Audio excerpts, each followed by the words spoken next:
Welcome to Arts Roll Call, a podcast showcasing artists and arts organizations highlighting the role of the arts today in Greater Lansing. I'm Robin Miner-Swartz. I'm an editor, communications consultant, and lifelong arts advocate. And today I'm talking with Masaki Takahashi, a spoken word artist from Lansing, Michigan, and the founder and host of the Poetry Room Open Mic. Masaki loves hip hop and poetry, using art forms to share his story as a first-generation immigrant. And during the pandemic, Masaki and the Poetry Room have raised money for local nonprofits by hosting virtual showcases with national acts. Masaki, welcome to the Arts Council podcast. It's so good to have you here. Thanks for joining me today. Thank you so much, Robin. It's great to be here. Well, I wonder if you could start by talking about what the Poetry Room's partnership with the Arts Council of Greater Lansing looks like and what that means to you. The Arts Council has done wonders for me, and being to work with them, and like they not only do they share out my projects that I've done with the Poetry Room, they also recently gave me a grant. Within that grant, we were bringing like big acts that I didn't have access to before. I have to say, like I was running out of like friends and people. I was like, hey, I don't know what to do anymore. Like I have no budget. And when they gave me that grant, it was like everything was possible.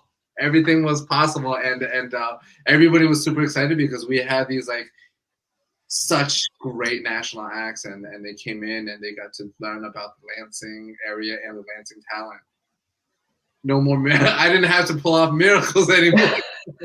That's got to be a huge relief. It was so great.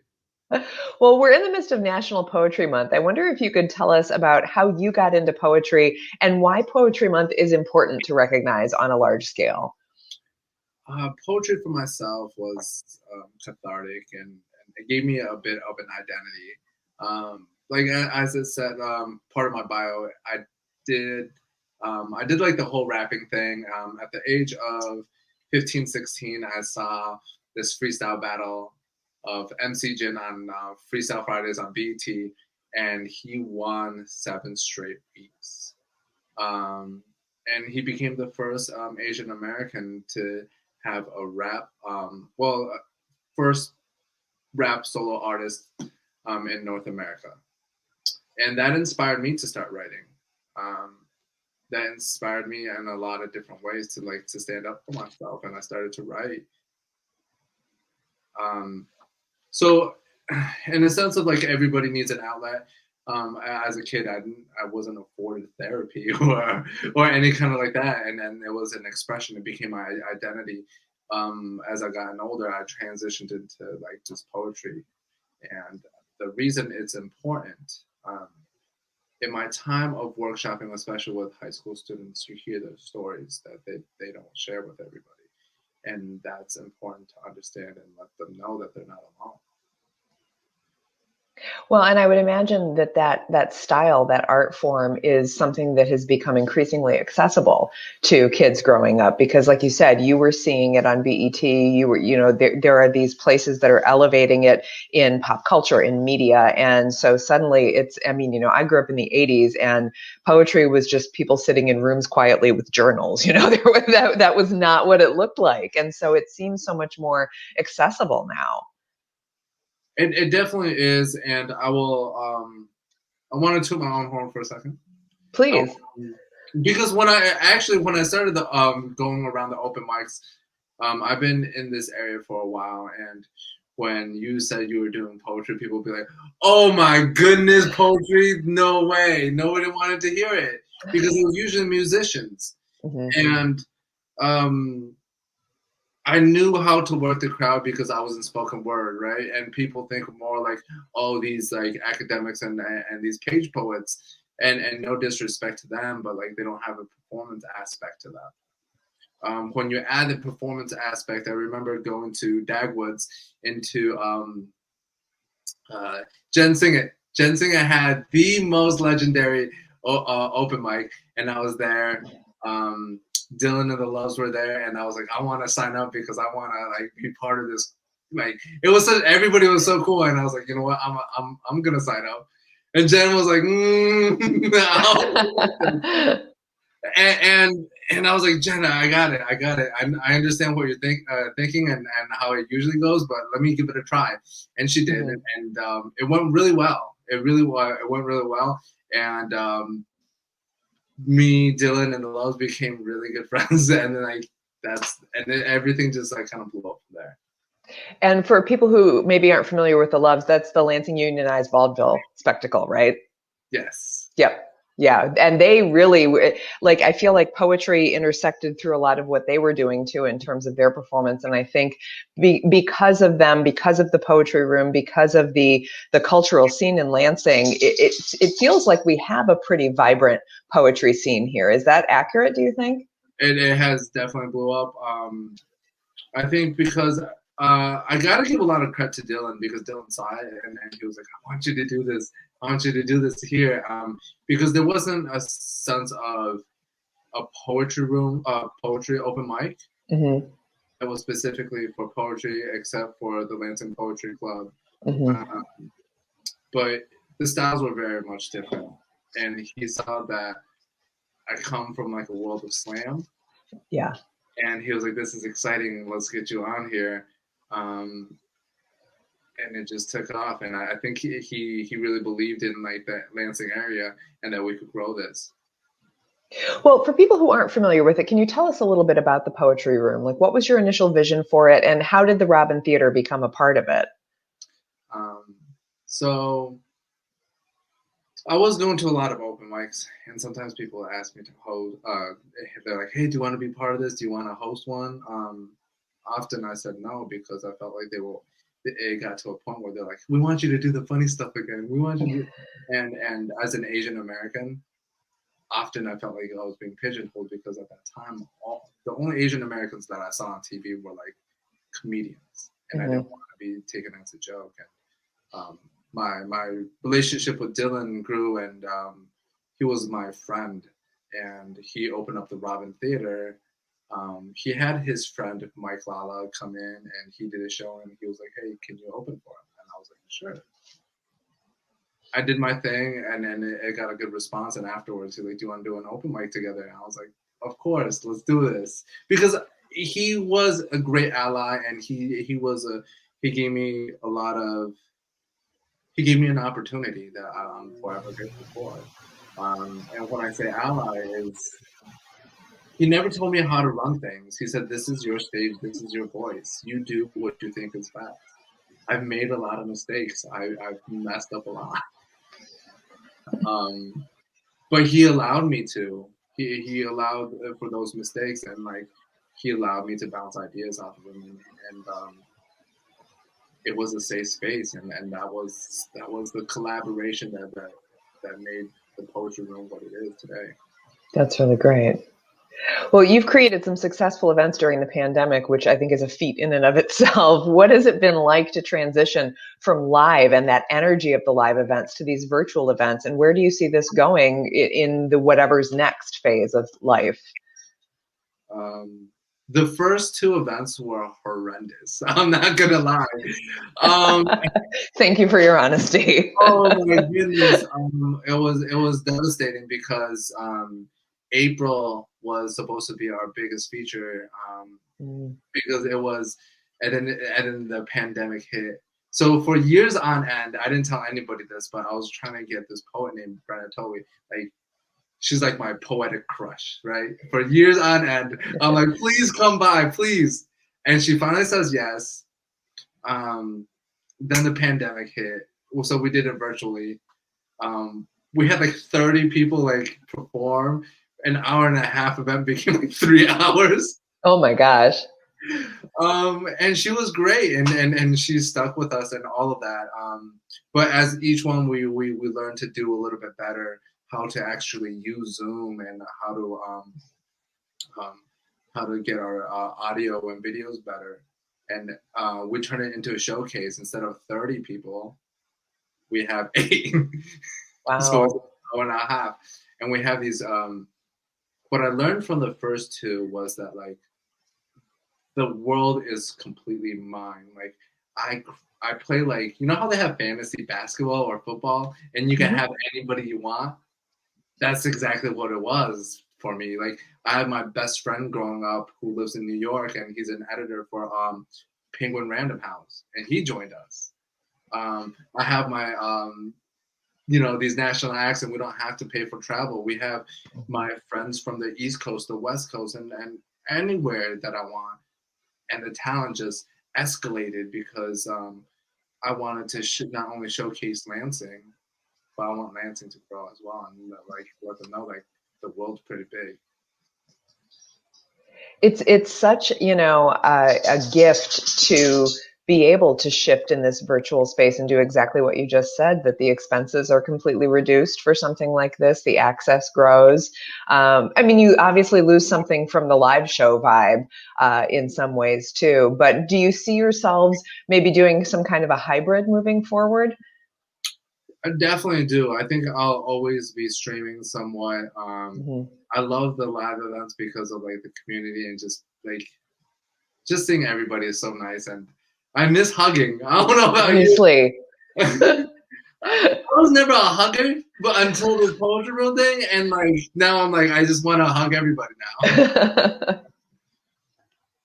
It is definitely a loss. Well, yeah, and like the virtual events really like you have to learn something out of this. You have to be able to say, you know what, like I workshopped more than ever with people and brought them into like different skill sets and different people to watch different styles so they can all learn from each other.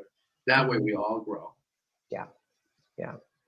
Well, I've heard people describe you as the face of poetry in our region. What is your role in the poetry community? How do you see yourself? And it's okay. People are going to say good stuff about you. It's okay. Roll with it. I mean, when I hear that, I always blush. It's a very nice compliment. I'm just having fun. I often tell people I'm just an idiot savant. I never knew what I was doing, and I still don't. And the political answer would be to say like, oh, I want to grow this, that, and the third. But honestly, this was completely selfish. I just wanted to have fun events, and I continuously want to have the events that I want. And but I want to just have fun and like this entire time, the 3 years since like 3-4 years that I've done this, anything I've thought of can happen and will happen, and I truly believe that. I think you've described what I've always thought the real beauty of Lansing is, whether it's the size or the people or just the type of interests folks have in this community. But if you have an idea, you can get something done. You can find a Dylan. You can find somebody who wants to get in the trenches with you and make something happen. And you can find the people who want to show up for it. And it really sounds like you've actualized all of that with the poetry room. Absolutely, and I think the poetry room. What I've noticed, it was like what Dylan did for me. It was like you put a little bit of belief in somebody's hands, and I took that belief and gave it to somebody else, and it just caught like wildfire, and everybody thinks they're this great superstar of a person now, and they should because they put themselves out there. They should be super proud of themselves. That's a beautiful way of putting it. Well, I know from the beginning the Poetry Room has been a platform for all poets, but it's especially been a space for marginalized voices to be heard. Can you talk about why that is so important right now? Somebody said to me that the poetry room is really diverse, and I didn't realize it because I was just hanging out with my friends. Like they were my actual friends, and sometimes when I see like, and I don't want to disrespect everybody, but like if they have like inclusion statements, it kind of makes me go, like, why do you have to tell me that? Like, it's like when people go, hey, I have this one Asian friend from 1970s that I used to be, something like that. Yeah. And the important part is what I realized about that when I took time to reflect about it. I do believe it's like there's not a lot of people of color like directing things in general, and when that does happen, the sense of diversity just happens naturally. And to have those different things it gives us a platform. And I, like I said earlier, Dylan has been a great ally, allowing me to talk about things. For the last year, I've gotten to talk about the anti-Asian hate crimes. That was, and I used my platform for that. And I took the time to be quiet and gave people. We had a full list in the last month, and we had Olivia Gatwin, and it was a big show. And I said I was going to give up part of my set for anybody who may be a Black poet who wants to talk about Dante Wright. If it was anything triggered for you, I will make space for that, because that's important to me. I can't speak about it. But I have this platform, and I was given this gift, and I understand that, like, when people else, like other people, allow me to speak, I appreciate it. Mm-hmm. Well, and that's a really great gift to have with your platform, both virtual and on stage at the Robin Theater. Just and as you said, working with these kids, you're working with a lot of teens, teaching them poetry. How is poetry helping them express themselves right now? I've only done one workshop, and it was with Dwight Middle School during this time, during the pandemic. But overall, I do keep. Actually, no, we did one with. You reminded me. The Art Council actually. AOTA gave me a grant that they signed up with the Art Council, and they just went in. They had so much fun. It was like they were seeing all their friends, and like I brought in a slam legend, Bo Sia, and they were just like, it was so exciting for them to just talk about everything. They were talking about Trump. They were talking about like the hardships that they had faced, and it was such a great thing to see them, and then to see them happy. And like when I was like, hey, this is over, they just stayed and talked to each other, and they're like, hey, can you just leave this open for us? I was like, all right, cool. So after everybody was gone, we were there for like another couple hours just talking and catching up. Wow. So those students really needed that outlet, and that grant allowed them to make money and for their art, and they felt great about it. I mean, what a huge way to empower young people. To help them see a way to merge their passion and art and have it be something that they can get paid to do. Oh yeah, they loved it. They were like, they're really great on like social media, and they're like, we're getting paid for this, and I was like, oh, I'm excited. I'm so excited because they should, and their art is beautiful. And the thing about the youth that I love more than anything else, it reminds me of the beginning, and everybody who starts at anything has a stroke of genius. And it's just like when we learn all the technical stuff, we forget like the sense of genius of like not knowing and just having fun. And it was super inspiring to have that. And thanks to the Art Council, we were able to have that event. That's really great. Well, what does the future of the Lansing poetry scene look like? What do you want to see happen with the poetry room over the summer? What do you think about when you're looking years down the line? I have a lot of ideas, and I will say this: a lot of cities are looking at us and saying like, we want to come to Lansing. I know that for a fact. That they look at us, and we have to grow, and we have to be able to provide, because they all want to be here. So with that being said, I've been growing. The people that I see that want to like work on their poetry, I invite them all to like these private workshops, and we work on these. I want to get more into the slam competitions. I help people get published, not just like self-publishing or like small local publishing, or like actual publishing houses, because that's important to bring prestige. Because those things weren't introduced to everybody, and once they are, and they know that they can do it, we just all elevate our game together. So once that happens, and you give us a couple years, everybody should know like this is the spot to be, and this will, like, I promise you, we keep this up, this is going to be like the Mecca. Everybody from Detroit, Grand Rapids are going to want to come here, because nobody wants to drive 2 hours. Right. And we're in the middle of everything. Exactly. That's really great. Well, Masaki, where can people find you online? Where can they learn more about the Poetry Room? Facebook will have the latest events that you can check out, and we have live events that we stream on there. We have like an Instagram, and I have my own that they're just like neat little pictures from the events that if you want to see, they're beautiful because like I love showcasing the Robin Theater because it's a beautiful place. I think the people who come to our events and perform are all beautiful people. Just it is. I'm very fond of everybody. What do you feel like do you have any idea what you might feel like when you get to have that first live event on the other side of this?